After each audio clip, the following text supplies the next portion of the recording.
Hi, everybody, and welcome to the latest video in my series, Coach's View of. It's a bit of a gloomy grey afternoon, so I thought I would stay indoors in the warm and do a video. And this one I'm calling A Coach's View of Stories.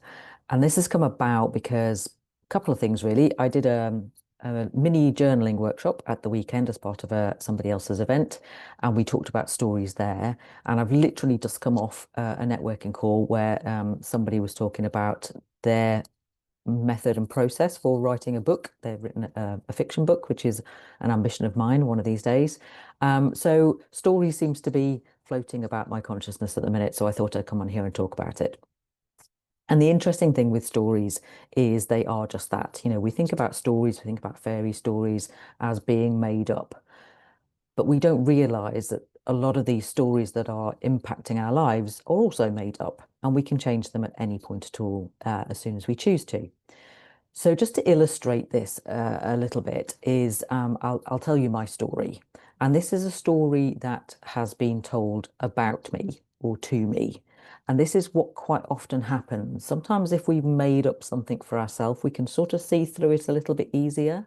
But when it's been made up about us or to us, we don't seem to catch it quite as easily. We sort of accept it more as fact because it's come from somewhere else.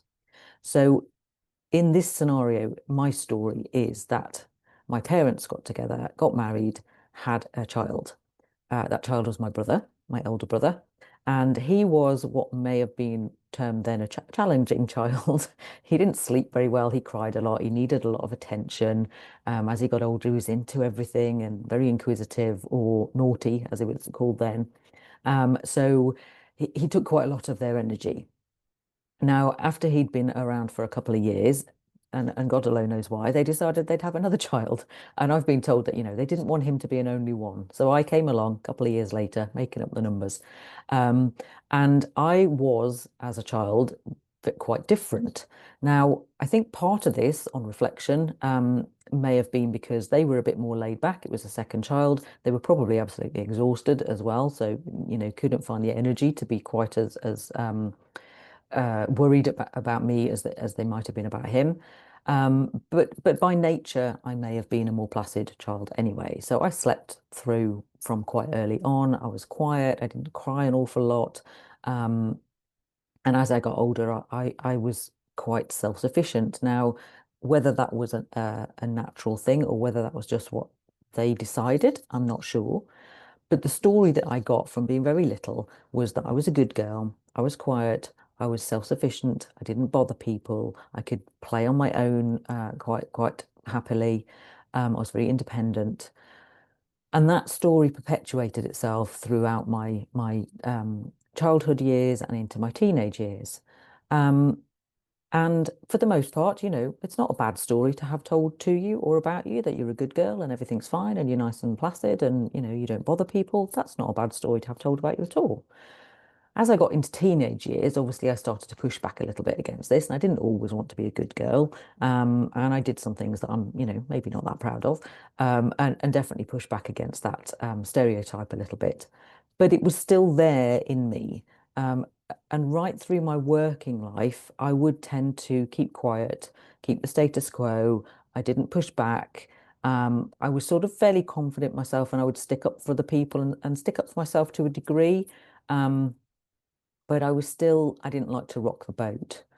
And I didn't like to bother people. I didn't like to ask for help. Now, fast forward to my early 50s when I decided to start a business and not wanting to bother people, not wanting to ask for help, trying to be a good girl and follow all the rules. It's not that helpful. Because for a start, what are the rules of starting your own business? You can look at social media and everybody's telling you something different. And I've very much had to work through a process of working out what's right for me. And that is an ongoing process. Not bothering people equates to being terrified to talk to people initially. And again, that's a work in progress. I'm getting through that and developing that, and not wanting to ask for help. Again, not that useful when I've got a really good network of people that I can ask for help. And I think sometimes we will sometimes step over that that step of asking for help, but then we're not great at accepting it. So again, that can be difficult. And it was only really through being coached myself and through being in the coaching world that I discovered I heard about stories, and I discovered that this is a story that has perpetuated through my life. It's not even my story. It came from somebody else completely innocently. I'm not blaming my parents in any way, shape, or form for this, but that was the story that they decided I fitted into. And that for them is, to a degree, still the story that I fit into.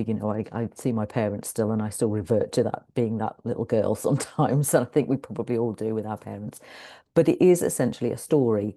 Now I can see that now, and I can choose to do something about it. That does not make it easy.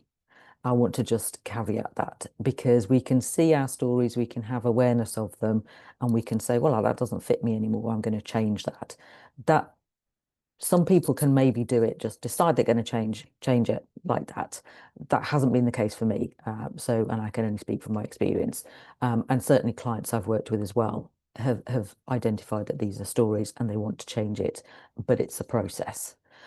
But I think what I'm trying to get across here is the important bit, and this sort of carries through from other videos that I've done and other conversations that I have about when we want to change something, the most important thing, the first step, is noticing it. Noticing that it's happening, noticing that this is a pattern, noticing that this is a story, and making that decision that this does not fit with who I want to be at the minute. It does not fit with my life anymore, and I want to change it. And we can do that as I say, as a slow process, one step at a time. We don't have to be blaming the people that that story came from. We don't have to go back and dig into the circumstances of that story, because, some people's stories might not come from their parents, might come from a previous relationship, or a previous job, or a previous sort of incarnation of themselves.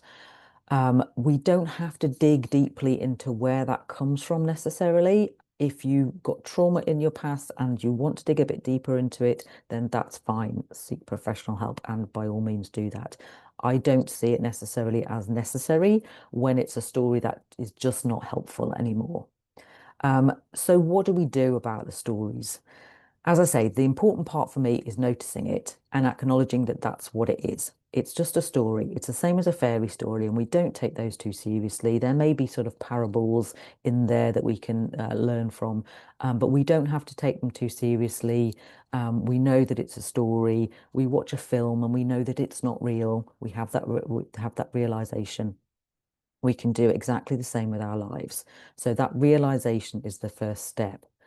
And then it's sort of breaking it down beyond that, really. What is it about that story that isn't helpful anymore? Because there may be parts of it that are. And all of our stories, generally speaking, apart from, if they are very traumatic, come from a very innocent place. So my parents, were just probably so relieved that I wasn't crying all the time, that it was a useful story for them to put on me that I was the quiet one. It served their purposes at the time. Didn't harm me, I'll be honest, when I was little. Didn't harm me at all. So it's come from an innocent place. Now, so I don't need to go down the blame route, or the digging into route. So I've noticed it, I've realized the bits of it that aren't helpful for me anymore, and I've realized that it was all a very innocent thing, and it just is what it is. So the next step then is deciding what I want to do about it. What do I want to change? What is my new story? And that's where, and this is why this came from a journaling workshop, is that's where journaling for me is a really helpful tool. Now, I know journaling isn't for everybody, writing isn't for everybody. Some people are very visual, and that's where vision boards can come in really handy, because you can very visually plot what you want your new story to look like.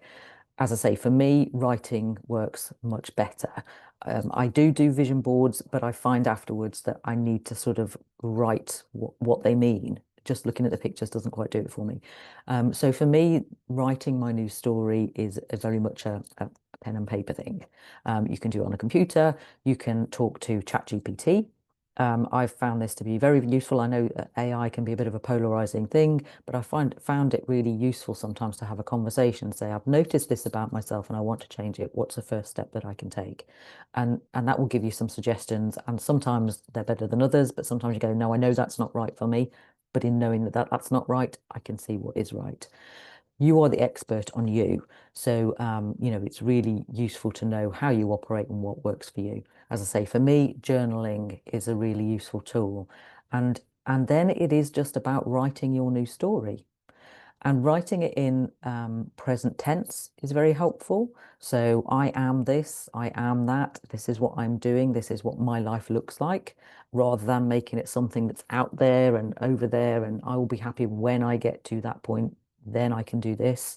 So writing it in present tense, and then just rinse and repeat. Read it frequently, tweak it if you want to. Of course, I'm going to say that if you need help with this, it's always great to have someone to talk to, which is why ChatGPT is so helpful. But a real life person, coach maybe, can also be really, really helpful. And if you've got a really stubborn, sticky story that you're just not quite seeming to break through, then chatting it through with somebody else can be a really useful tool, because they will ask you questions that you might not ask yourself. And that can actually just make you look at it from a different perspective. So that's my take on stories. They come from an innocent place. They're useful for a time. They may not be useful forever, but we can change them at any time. We have the power to do that. They are our stories. We can break them. We can ditch them. We can write new ones. So grab a pen and paper and start writing your new story just today if you want to. If you've got any questions about this video or any video or anything in the series, or you just want to reach out and have a conversation, please do get in touch. I'll put my contact details in the show notes. Disclaimer, as with all the videos that I do in this series, this is my take on something. I am the coach in question. This is a coach's view of. You can disagree if you want to. It's absolutely fine. You do you. This is just something that I thought would be useful to put across and might just get you thinking about what stories are running in your life that are no longer serving you. As I say, if you want a conversation, please do just reach out and give me a shout, and I will happily have a conversation with you. And until next time, bye for now. Have a great day.